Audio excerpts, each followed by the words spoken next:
Wonders of Grace. Selina Clarke.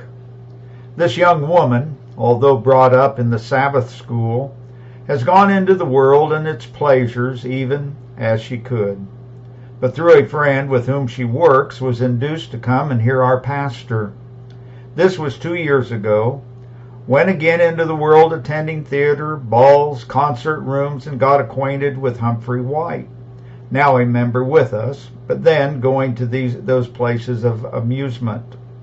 Was led by our brother to attend regularly the means of grace at the Tabernacle when it pleased God to meet with her. The sermon on the second Sabbath in this year, with a prayer meeting which our brother White held when they reached home, was, she believes, blessed to her conversion.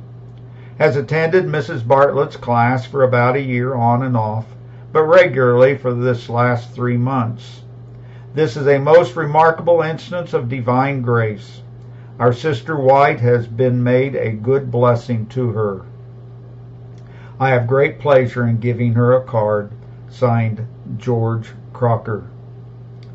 John Lee. This lad attended the meetings held at Dockhead where some of the students from the Tabernacle preached. About 8 months since was deeply impressed with the conversation a Christian man had with some other lads, but this wore off and he went again into the world.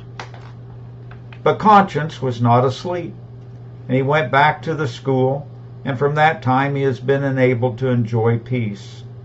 I had a very lengthened conversation with him, and took particular pains to ascertain whether the work of grace had begun. But from his simple answers to my question, I was led to the conclusion that he is a partaker of saving grace. He is but a babe indeed, but I believe there is life.